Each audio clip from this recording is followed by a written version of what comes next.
Thérapeute, guérisseur, énergéticien, voici pourquoi vous ne vendez pas encore. Est-ce que tu te consacres à vouloir prévenir ou anticiper la douleur de tes clients dans ton activité d'accompagnement, de soins ou de thérapie? C'est précisément la raison pour laquelle tu as probablement peu ou pas de clients. Je t'explique. Pense à cette analogie, imagine que tu possèdes une voiture ancienne des années 2000 et c'est personnellement mon cas. Donc tu es consciencieux, tu fais tout l'entretien nécessaire, tu changes l'huile régulièrement, tu vérifies les pneus, tout cela pour éviter les pannes. Mais lorsque tu vas chez le garagiste, tu remarques quelque chose d'intéressant. La plupart des gens n'y viennent pas pour un entretien préventif, comme toi ou comme moi par exemple. Ils attendent plutôt finalement d'être en panne, d'avoir un problème sérieux avant de venir chercher de l'aide et avant de faire ce qu'il faut pour éviter ça. Et malheureusement, même si tu aimerais que ça soit différent et que c'est aussi mon cas, c'est exactement la même chose qui se passe dans ton domaine d'expertise. La plupart des personnes ne réalisent pas qu'elles ont besoin d'aide tant qu'elles ne sont pas confrontées à une douleur intense, à un problème qui est vraiment là, qui est manifeste. Donc en focalisant ton message sur la prévention, l'anticipation, eh bien tu risques de parler à une audience qui n'est tout simplement pas prête à t'écouter et encore moins à investir dans tes accompagnements, dans tes soins ou dans tes thérapies. Dans cette vidéo, j'avais envie d'explorer pourquoi il y a de fortes chances que cette approche est en train de limiter ta clientèle et comment ajuster cette approche de sorte que tu puisses atteindre efficacement ceux qui ont déjà besoin de ton aide. Donc comme je t'en ai parlé en introduction, récemment j'ai emmené une de mes voitures, donc c'est une voiture ancienne, j'ai une New Beetle avec ma chérie, on a une New Beetle pour l'été décapotable et donc cette voiture elle a plus de 20 ans. Voilà, on l'entretient, on aime cette voiture donc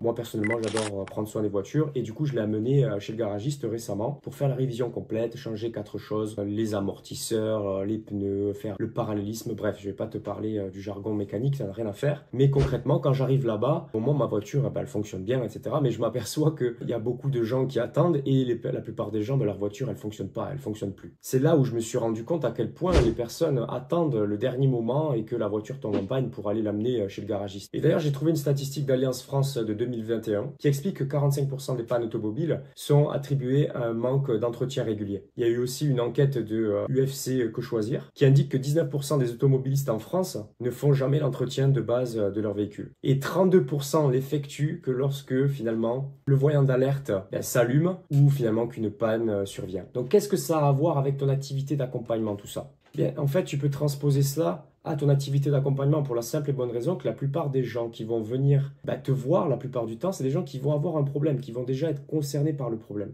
Il y a très peu de gens qui vont chercher à anticiper un problème dans lequel ils ne se trouvent pas encore. Et ça, c'est la nature humaine en fait finalement.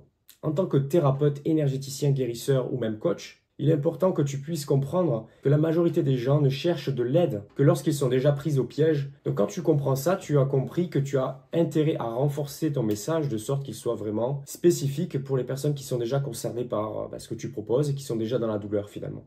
Donc comment tu peux faire pour renforcer ton message de sorte que tu puisses attirer tes clients idéaux? Donc premièrement, tu peux mettre en avant des résultats immédiats. Donc si on prend l'exemple des maux de tête chroniques par exemple, au lieu de créer du contenu pour aider les gens à anticiper les maux de tête chroniques, même si dans le meilleur des mondes c'est ce que l'on aimerait faire, je suis d'accord avec toi, tu vas plutôt focaliser ton contenu, ton message sur le fait d'utiliser certaines techniques qui vont potentiellement soulager ces maux de tête. Et tu peux montrer comment ta technique Reiki a aidé ton client à soulager ces maux de tête chroniques instantanément ou en quelques minutes. Explique comment une technique de relaxation profonde a permis à un client qui était anxieux de se sentir calme immédiatement après la séance. Partage l'histoire d'un client qui, grâce à une histoire de manipulation chiropractique, a pu trouver un soulagement immédiat au niveau de ses douleurs dorsales, par exemple. Ensuite, ce que tu peux faire aussi, dans un deuxième temps, c'est utiliser des études de cas et des témoignages. Partage des histoires concrètes qui démontrent que des personnes sont arrivées avec certaines douleurs spécifiques et que grâce à ce que tu sais faire, tu leur as permis finalement d'obtenir le résultat désiré de la plupart des gens qui vont te suivre, c'est-à-dire enlever cette douleur-là ou ce problème spécifique. Par exemple, si on prend le domaine des relations, raconte comment ton coaching relationnel a aidé un couple en crise à reconstruire finalement leur communication et à renforcer leur complicité. Partage l'expérience d'un client qui a surmonté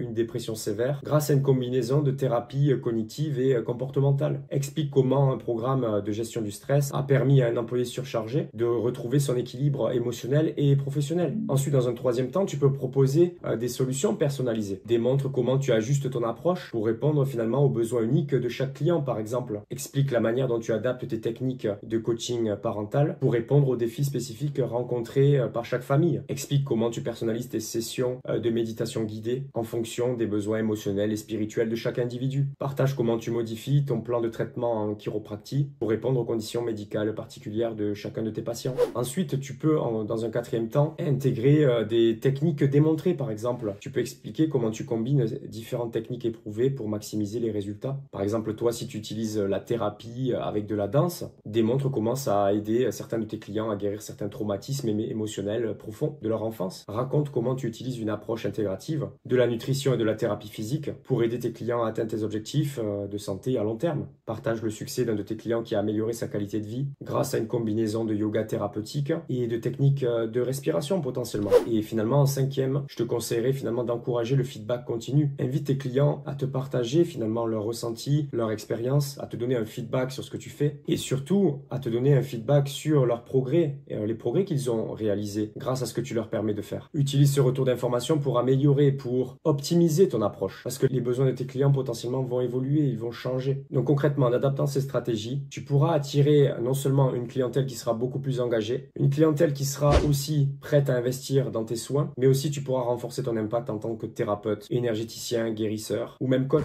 Donc j'espère que cette vidéo t'a aidé. Si elle t'a aidé, tu la likes, tu la partages, tu t'abonnes à ma chaîne si tu me découvres. Et très certainement que cette vidéo va te permettre de te garantir d'améliorer la manière dont tu exerces dans ton activité d'accompagnement, de soins ou de thérapie. Donc je t'invite à regarder cette vidéo et je te retrouve dans la prochaine vidéo.